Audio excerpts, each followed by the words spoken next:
Thanks for tuning in to another episode of the Forgotten Hockey Players of Broadway, a nostalgic look back at our favorite Rangers from the 60s, 70s, and 80s. I'm Tom Browning, along with my co-host Rob Berger. We can be heard on Google Play, iHeartRadio, YouTube, iTunes, Spotify, and of course, our website at gotommyboyproductions.libsyn.com. That's gotommyboyproductions.libsyn.com. Please check it out. You can capture all of our episodes on our webpage. You can contact us by just clicking on the contact bar. You can leave a message. We'd love to hear from you. Love to hear about the players that you would like for us to profile. Love to hear about maybe some of the seasons other than the 60s, 70s, and 80s that really made an impact on you as a fan. Again, we will be going off the menu every once in a while. We'll be talking about the current day New York Rangers, the state of the franchise, and again, we love to talk about previous playoff games, impactful trades that took place in New York Rangers history. So wherever you listen to us, please hit subscribe. It's free. So without further ado, here are your hosts, Tom Browning and Rob Berger.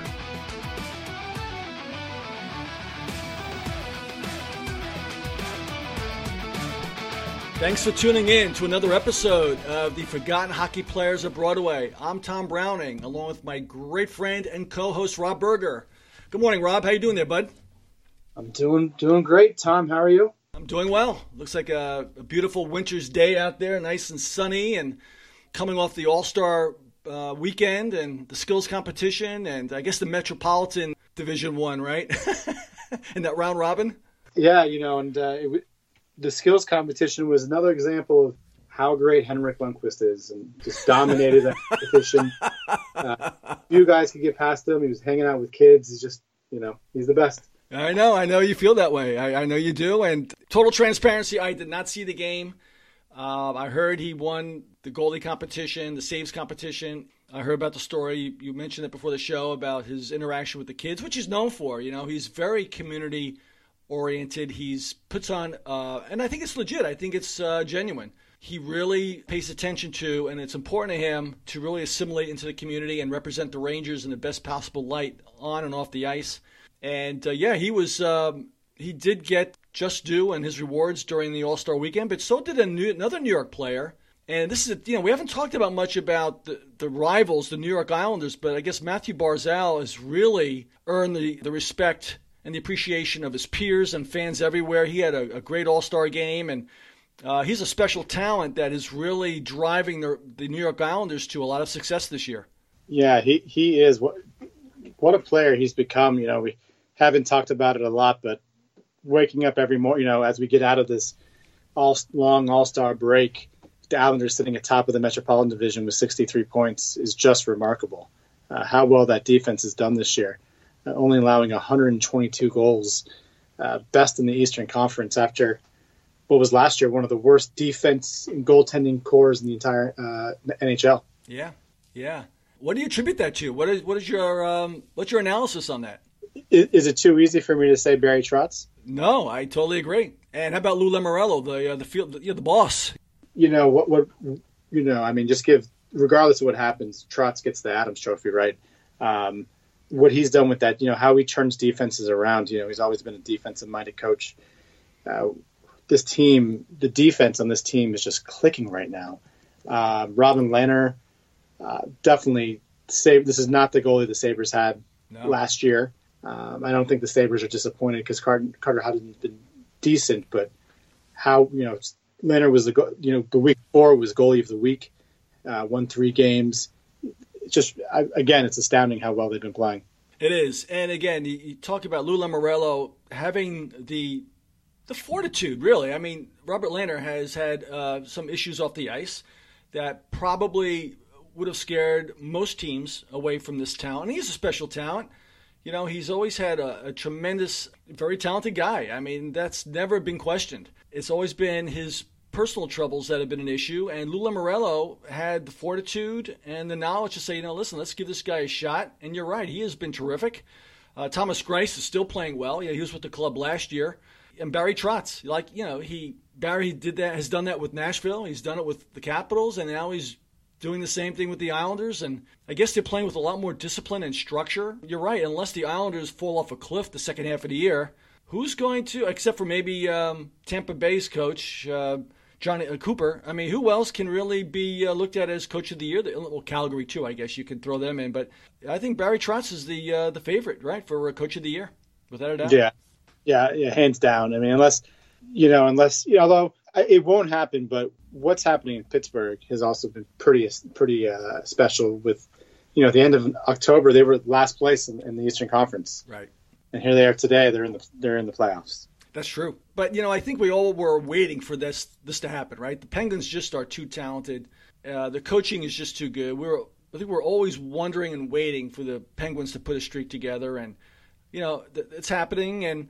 But getting back to the Islanders for a second, now they have leapfrogged the Maple Leafs, right? Which, John Tavares got off to that great start. He's still having a great season. Maple Leafs got off to a great start. And now the Islanders, I mean, there's a lot of irony here. I mean, now the Islanders are sitting ahead of the Maple Leafs. Minus John Tavares, Trotz and Lou Lamoriello and the rest of that club is just playing magical hockey right now. And they're very together. And they're going to be a force to be reckoned with.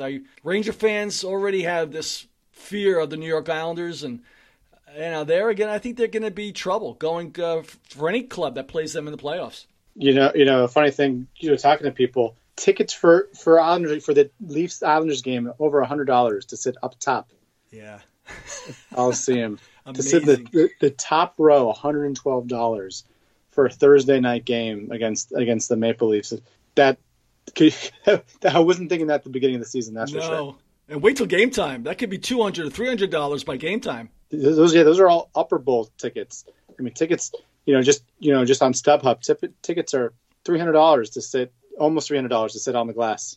Yeah, it's amazing. And you wonder if Bettman's going to allow the Islanders to play all their home games at the Coliseum. I get a feeling that he probably will, because I don't think there's any guarantee that they'll sell out at Barclays even during the playoffs, which they will at the Coliseum. And it's such a home ice advantage playing at the Coliseum. I can't see how Bettman would not allow the Islanders to do that. You got to wondering what's going on with this new building. I know I've read some articles in Newsday about, the community is not so sold on having this building go up. There's a lot of, concern about environmental concerns and other issues, traffic, etc. I'm just wondering if that is really as done a deal as we're led to believe. I don't believe anything is a deal until we start seeing construction, right? Agreed. Getting to Belmont is not going to be easy. No, that's true. Even not like getting to Barclays is easy either. With all of the hype over the Coliseum, I can't see them not putting money back in there. I mean, the opportunities, such a cash grab to play in the Coliseum. Yeah, totally. Yeah, I would, wouldn't that be something if 2 years from now we're looking at the Nassau Coliseum being totally redone and the Islanders wind up playing there and really the home that they really want, the fans want, the players want. I think it's a long shot, but would it totally shock me? It would not. It would not shock me. Really would. No, not at all. I'll be visiting the Coliseum for the first time this weekend when the Kings come to town. Go enjoy it. Your Kings. And we'll talk about the Kings momentarily with our player that we're going to profile. And let's segue into that, Rob. We're going to go off the menu, as we've talked in the past, that on occasion we're going to do that. And I think the timing is right to talk about a player that has just recently retired, former Ranger, Bluejacket, and Bruin, number 61, Rick Nash. Rick Nash, polarizing figure for Ranger fans and probably somewhat for Blue Jacket fans toward the end of his tenure with Columbus. But number 61 was quite an athlete, quite a special talent. I think I'll have you kick it off. Should be a very interesting show. I'd love to get feedback and comments from the fans on this particular player. But what are your thoughts on number 61, Rick Nash, who just retired a couple of weeks ago? What was surprising to me, what really made me want to talk about this, is I was spending some time with some people from Columbus, and the affection they have for Rick Nash now, I wasn't expecting. If we remember, Nash asked for a trade, and he didn't ask for a trade. He wanted to help them win, but he wanted to go to a winning team. It was a few years of that going back and forth, and then they traded him in the summer of 2012. after a team that was just absolutely terrible, only won 2 of their first 15 games. However, right after he retired, there he was in Columbus being honored on the ice. That's right. He was. And that's when I think the Rangers came to town. He was honored, correct? That's right. And, interesting guy. I mean, when he first came up, he was the first-round draft pick of the Columbus Bluejackets. First overall in that particular draft, if memory serves me correctly. That's correct. And, I remember seeing he was a human highlight reel when he played with Columbus. Words that described Rick Nash for most of his career with Columbus was strength, speed, reach, determination. There was this phrase thrown around that, in quotes, masculinity with the pill. Backhand, forehand, open net. I mean, that's Rick Nash. Breakaway, backhand, forehand, open net, a goal, Look at that hunger. Look at that desire. Dangling the defense. He used to dangle the defense with those inside-outside moves. I mean, and that goal against Phoenix, right? I mean, very few highlights in National Hockey League are more exciting and more impactful than that goal he scored against Phoenix in 2008 to win the game for Columbus. They made a great comeback. I think it was about 25 seconds left. He beats 2 Arizona defensemen, turns the goalie inside out. And that, to me, and that to a lot of people, that's the most incredible goal that Rick Nash has ever scored, on the par of a Bobby Orr end-to-end rush. But that's not something that you ever saw with the New York Rangers, that strength, speed, and reach, that power move that he used to make routinely with the Columbus Bluejackets. That was something that Ranger fans saw very, very rarely. Yeah, when he first came up, he was a power forward with a high skill set, and by the time he got to the Rangers, after playing almost 400 games with the Bluejackets, he was strictly a power forward. He wasn't, you weren't going to get that fast breakaway. Those, very rare to see those dangles, things like that. He was a front of the net kind of guy, coming in from the corner. He wasn't going to impress everybody. He was grinding it out by that point of his career, which was disappointing because when he got here, he was only 20. He definitely lost, he lost time due to the lockout a little bit. He got hurt during the lockout, playing for Davos. But when he got to the Rangers, he was only 28 years old. Exactly. Yeah. And, not to say that, other than 1 year, here was a guy that was a perennial 30-goal scorer, essentially, other than his rookie year and his fourth year in Columbus. He was a 30-goal or 40-goal scorer, scoring 40 goals twice. And then he came to the Rangers, and then in his second year, the year they went to the Cup, he only scored 26, not only, but he scored 26 goals, which for him was really a drop-off. And he was only playing 17 minutes a night. Yeah, the way he describes his play with the Rangers, I agree with some of that. But that determination and strength, I thought, was missing with the Rangers. He still had the reach. He still had the speed. I mean, here's a guy that did some penalty killing. He had speed. He became more of an opportunistic with his speed with the Rangers, as opposed to creating.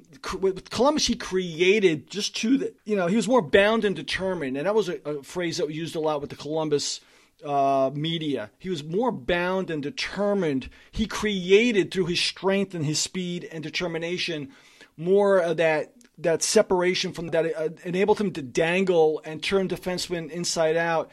He wasn't as willing to make that happen with the New York Rangers. He was not as willing to create that. He was holding back, and I don't know if he had concussion issues with Columbus that was not well chronicled or as obvious or out there, and he was hiding it, or something happened. There has been a total disconnect with the type of player he was, and he was only 28, like you said, Rob, so it couldn't have been old age. He played during the strike-shortened season, which was ironically, one of his better seasons with the Rangers, as far as goals and assists per game. But I don't know, he became more of a perimeter player. I'm not so sure he was that down-low presence as much as maybe you mentioned earlier. I didn't see that as much with Rick Nash. Well, I talked about it in the corners, that perimeter play, with the idea of just, getting the puck and bringing it inside, opposed to, I don't maybe my memory serves me incorrectly, remembering him creating that much on the perimeter. With the Rangers, you mean? Yeah. Yeah, no, I agree. He didn't create as much. No, he stayed to the outside a lot. He didn't try to force. He had that power move to really drive to the inside of the net, but he would confront defensemen, almost challenge them to knock him off the puck. He wasn't as willing. Excuse me. He wasn't as willing to do that with the New York Rangers. He just wasn't. He didn't go mano a mano with the defenseman as much as he did with Columbus. You look at some of the highlights. If you look, by the way, the top 10 highlights for Rick Nash's career, 9 out of the 10 were with Columbus. The only highlight, believe it or not, that they have with the New York Ranger was a beautiful setup against the Boston Bruins that he fed Carl Hagelin, where he did dangle the defenseman and then forced an open net. I guess it was Tuukka Rask who was in net at the time, and he fed Carl Hagelin on a beautiful play. But that was the only highlight that they were able to come up with him. Now, obviously, he's had some. I've seen him on breakaways and on shootouts where, very impressive moves. But I think, it's pretty obvious that 90% of his success and his identity as a player, which was forged early on in his career, was with Columbus and not so much with the New York Rangers. And, to Ranger fans, it's tough to pinpoint a highlight, a memory, cherished highlight with Rick Nash. You look back at it, I think of Slava Voinov against the LA Kings, missing that open net, But there's nothing out. There really isn't a moment in Rick Nash's career with the New York Rangers that you can think back on. Derek Stepan had that overtime goal against the Washington Capitals a few years ago to win a playoff game for the Rangers. There isn't one with Rick Nash. No. And if anything, the standout memory for, I think, a lot of Ranger fans is that 2014 playoffs in which he was non-existent. Yeah. 10 points in 25 games for Rick Nash. Yeah. It's just unacceptable. And, you can do a lot of what ifs. I mean, they made it to the Stanley Cup final that year. Does Rick Nash scoring more change any of that? I think what hurt the Rangers in that series was defense more than offense. Some defensive lapses to allow the Kings to score. But again, Rick Nash was brought in to score goals and win playoff games. Exactly. And other than his 140-goal season, a lot of Ranger fans, even though the next season he actually was pretty decent in the playoffs, but the disappointment of 2014 stings a little more due to the fact that Rick Nash underperformed. Well, unfortunately, you say decent. Now, that I think says it all. He had that one decent playoff, and it was decent, but it did not rise to the level of his skill set and the expectation. And I think I'm in the neighborhood. I think I'm in the ballpark, but I think he played 75 playoff games with the Rangers, and I think he had 14 or 15 goals in 74, 75 games. I mean, that's not cutting it. That's not performing. Yeah, that's accurate. That's it. 14 goals in 73 games, 38 points overall. That's third line stuff. I mean, that's not what the Rangers paid the $7.8 million a year. He's going to be known for not being a big time clutch player, and with an albatross of a contract that probably kept the Rangers from trading him a couple years before they really wanted to or had to. And even in the Olympics, I think in the Olympics he played 19 Olympic games, scored 2 goals and 5 assists. He had pretty good world championships. He played from a statistical standpoint. He had and he played on an Olympic winning team, so he's won a couple of Olympic gold medals. But 19 Olympic games, two goals. But it's a consistency with Nash. He never produced in the clutch. Ranger fans are left scratching their head with a memory, an important memory of Rick Nash. I think he'll have his number retired with Columbus. I can't see that happening with the New York Rangers because they just can't pinpoint to any big-time play with him. One question with Rick Nash is he a victim of where he was drafted? The 2002 draft was a very weak draft. Year before, a year later, maybe he doesn't go number one. Maybe that changes where people see his career in his expectations. He still had a remarkable career overall. He had over 400 goals. I don't know if he'll be a first ballot Hall of Famer, but he's a Hall of Famer with 437 goals, at least in my opinion. I don't know if you see that different. I can't see him not getting into the Hall of Fame. We could talk about Canadian bias if you want, but especially guys that are from played in Ontario. The contract is the big thing because the overall trade for Rick Nash, essentially giving up Dubinsky and Anisimov, didn't hurt them that much, especially the relationship at that time with Dubinsky and Tortorella. but it's that salary that hung over Nash that made him almost unmovable. Right. Until they sent him to Boston. Well, one thing about Rick Nash, he was able to negotiate some very, very good contracts with Columbus and the New York Rangers, without a doubt. He has a great agent. I don't know if he negotiated his own contract or if he had an agent, but his agent did very well by him. 2 extremely lucrative contracts. But, looking at that trade, I guess Kirby Reichel never became the player. They had 3 picks, by the way, that year in 2013, the Bluejackets did. But you can say, a lot of those players, Anisimov that was moved to Columbus, turned out to be a decent player with Columbus. They were able to turn that into Brandon Saad, and he had a couple of good years with Columbus before they traded him back to Chicago. Brandon Dubinsky, before Tortorella got there, was really considered a real strong leader and good player with Columbus. I read an article from 2 years ago, one of the Columbus newspapers, really extolled the virtues of Dubinsky and the role that he has played with Columbus. The value that they actually got with Rick Nash, the fact that Nash was hurt often, he was paid a lot of money, didn't score a lot of clutch goals. I think all in all, the Columbus folks were pretty happy with that trade on balance. Getting Anisimov. Tim Erickson never turned out, obviously, but Anisimov, Dubinsky. I mean, Anisimov had a few 20-goal seasons. Dubinsky was definitely a role player. Mm-hmm. Captain, solid defensive forward. Always garnered a few Selke votes. He did in New York as well. Yep. And he's still playing with the team. Yeah. Here we are. He's we're 7 years later now, 8 years later, and he's still. He's racked up over 400 games with the Bluejackets. And believe me, if Tortorella really didn't like you, I mean, I know there's been a love-hate relationship between those two guys, but if Tortorella really didn't want you, he would have jettisoned Dubinsky a long time ago. Absolutely. If we go back to where Dubinsky was in 2012 with the Rangers, he was definitely a different player than he is today. Right. No, without a doubt. And the trade didn't hurt the Rangers from giving up prospects. It was interesting that they got rid of depth to bring in Nash, and then got rid of Gaborik to add depth, also with the Bluejackets. Yeah, in the same season. That's right. That 2012 Ranger team, or 2013 Ranger team, excuse me. This team had Nash, had Nash and Gaborik. I mean, this was a team, and Brad Richards was a team that should have been scoring a lot of goals. But they didn't. I know you said early in the show. They did not, though. They didn't. And I remember you said early in the show, you mentioned you thought defense was the reason they lost to the Kings. Now, they couldn't score goals against the Kings. How many overtime games did they lose to the Kings? They just couldn't score goals. And if Nash was even 15, 20% better in that playoff series, they might have won another game, or they might have won the series. I mean, they just didn't have clutch goal scorers. The Rangers haven't had clutch goal scorers in forever. Gaborik was that way. I mean, Gaborik was good with the Kings when, with his goal scoring. Gaborik was great in 2014 for the Kings. Right. But with the Rangers, he never really scored a lot of clutch goals. I mean, and forget Nash. I mean, Nash never did. No, I disagree. I have to respectfully disagree, Rob. I think that playoff game against the Kings, it was goal scoring that was the problem. They couldn't solve quick. They couldn't be quick. And, we talked about this. Lundqvist always giving up the last goal. But maybe you don't put Lundqvist in that position if they score more timely goals. They score just a few more goals. So, I don't know.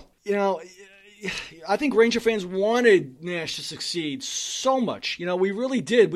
He was definitely one of the greatest athletes. We talked about Ron Greshner last show, how great an athlete he was. My God, Nash's athleticism was off the charts. Off the chart.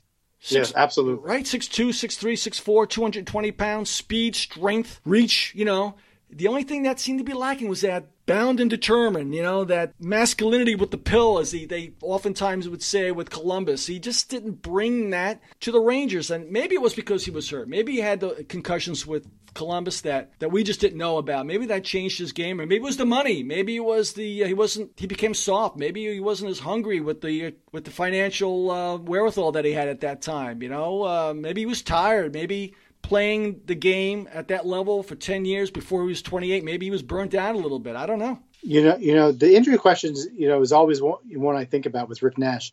Other than that half season, the lockout shortened season in 2013, he never played a full year with the Rangers.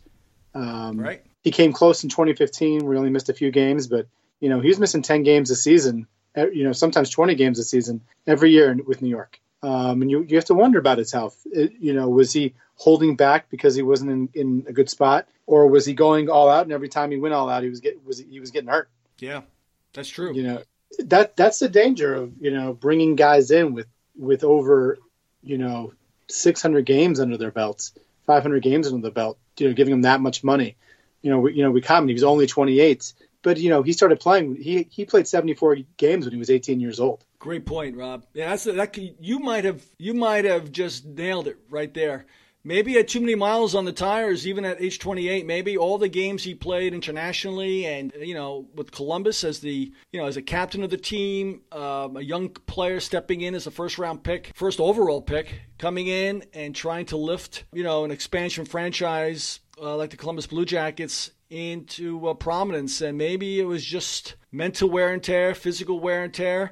I mean, the guy was a class act all the way. I mean, he was a great teammate. He was great with the media. He was always level-headed, very mature, very smart, eloquent. I mean, you hear him talk. He was not shy. He was very well-spoken. I mean, he was a classy guy, a good guy. But something was off there, right? Something, and maybe you just nailed it. Maybe he just, this game has become a young man's game. I think there was an article this week in Newsday about all the All-Stars, about how the majority of the All-Stars now are 23 and under. Where back in the day, it was, very few 23, 24-year-olds made the team. They were in their late 20s, early 30s. Maybe even 28 right now is an age where you start seeing decline in some players because of just the nature of the sport. Yeah, I mean, you think, another example when I think about guys getting older is Jonathan Toews in Chicago, where we think about this old guy who's, actually seemingly, almost on the downward slope of his career. He's only 30 years old. Yeah. I know. To think about these guys you're right. These guys are getting younger and younger, and the level of talent in the NHL is just getting higher and higher, and the depth of each team is each team is getting deeper and deeper. It's getting hard for these older guys to compete. It's a 12-month game. You never can take a day off. So that could be it too. Yeah, without a doubt. So if Rick Nash was an LA King and he performed with the LA Kings the same way he did with the New York Rangers, what would be your attitude doing this show about Rick Nash? Well, I guess it depends. Is this in this alternate universe? Do the Kings win 2 cups? I was just going to say, because honestly, that changes everything. If you talk to Kings fans about Mike Richards, it's a similar thing where he came in, had a great year, when they won the cup, but then in the year they won the second cup against the Rangers, there were times in the regular season where he was a healthy scratch. There were times in the playoffs where he was playing on the fourth line. He was just coming in to take faceoffs. But I would tell you most Kings think of Mike Richards affectionately because he was a part of 2 teams that won a cup. Right. I think Rick Nash also gets, he gets lumped in with these contracts, the Brad Richards contracts. A lot of, that really became albatrosses that the Rangers could do nothing with. Guys that were in the second half of their careers and they couldn't perform like they did 3 years earlier. And the lack of success, every year Nash struggled, his very first year. What do you have? He only had a couple points in the playoffs their first year, right?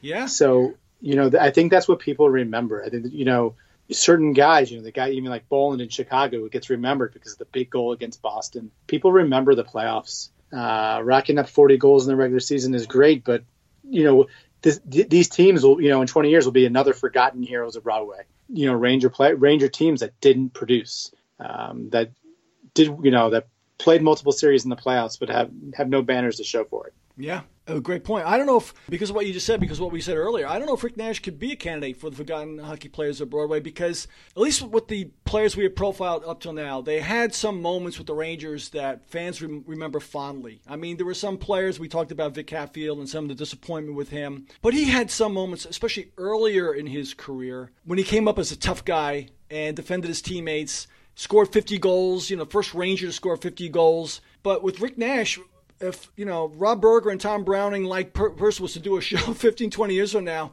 how do you remember Rick Nash? And there's not going to be much of a memory with Rick Nash. So I don't know if he would even qualify. But you mentioned Mike Richards before. Mike Richards was a different type of player, though. Mike Richards didn't have the expectation that you had with a Rick Nash. So, and Mike Richards he produced in the playoffs. So to answer your question, even if the Kings won a couple of cups, if Rick Nash didn't produce, would you still think of him as if he produced the way he did with the Rangers, if he was a passenger with the Kings during 2 Stanley Cup winning teams, would you still think of him as fondly?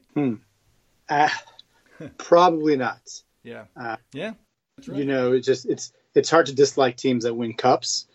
So you get caught in that moment, right? Even if he's a passenger. But no, I think everybody will remember Rick Nash for his years in Columbus. I don't think there's much to say about his years in New York. That's right. Well, I'll always remember, just in wrapping this up a little bit, I'll remember Rick Nash for that 2008. I mean, ESPN played that thing to death. I did look at it again prior to the show. It brought back memories. I remember, the way he just, that bound and determined, dangling 2 defensemen in and out and putting it into the open net was really, that was Bobby Orr-like highlight. That was, to me, I don't think I've seen a highlight in the National Hockey League better than Rick Nash, that goal against Phoenix. That was just an incredible exhibition of just skill, speed, strength, and determination. And, that's kind of how I'll remember Nash as he was as a Columbus Bluejacket, number 61. Any closing thoughts on Nash? What do you think he'll go into hockey in another capacity at this point in time? Rob, what are your thoughts? I think he'll end up doing something with the Bluejackets, John Davidson. I think he'll be involved over there. Yeah, I think because I think he's got a home there still. Yeah, he's there full time now. Like I said, the people in Columbus, I probably be the help of the team being good now, and they've moved on. I guess it would have been different if the team was still struggling like when he was there, but the sense I get is the Blue Jackets fans love Rick Nash. Yeah, I do. I don't think he's coaching material. I don't think he's got the temperament for that, or maybe even the desire. But I think he'll do something with the team and maybe in the front office. And I think he'll have his number retired in Columbus. I think number 61 will definitely have his number lifted to the rafters in Columbus, just not with the New York Rangers. Any other final thoughts, Rob? I'd be interested to see if he's a first ballot Hall of Famer. I think the NHL is the worst of all the sports in their transparency with the Hall of Fame. So we'll never know the reasons why he is or isn't. But I guess it'll depend on who he goes in with, which I'll be honest, I haven't taken a look at right now. But I'm curious to see if we'll see him as a first ballot Hall of Famer. I think he will. I don't think there's a Columbus Blue Jacket right now in the Hall of Fame yet, right? Or is there? No. So yeah, nobody can place a considerable time there. Now, he put Columbus on the map. I think his highlight reel, he was a human highlight reel when he first came up with I think he was so visible as a human highlight reel with the Columbus Blue Jackets. He was such an important player for the league at that time. He really was a showcase talent for the league back in 2002, 2003. Clean-cut Canadian boy, power forward. He had the image. He had everything going for him, the skill set. And I don't think that will be pushed under the rug. I don't think that'll be forgotten. I really do think he's a first ballot Hall of Famer, just not because of his career with Columbus, just not with the New York Rangers. But I think he will. I'll be surprised if he's not, but I think he'll ultimately wind up in the Hall of Fame. Yeah, I definitely think he'll be there. I just wonder if we'll see him his first time around. But it's a great player. Wish he could have done more in New York. Yeah, I agree. Well, folks, that wraps up this episode of the Forgotten Hockey Players of Broadway. Rob and I really would like to have your comments. Send it, please, to the website mentioned earlier in the intro of the show. We went off the menu today with Rick Nash. We would love to do that more often. Just let us know the types of players or teams that you would like us to profile. And until next time, this is Tom Browning for Rob Berger for the Forgotten Hockey Players of Broadway. Thanks for tuning in.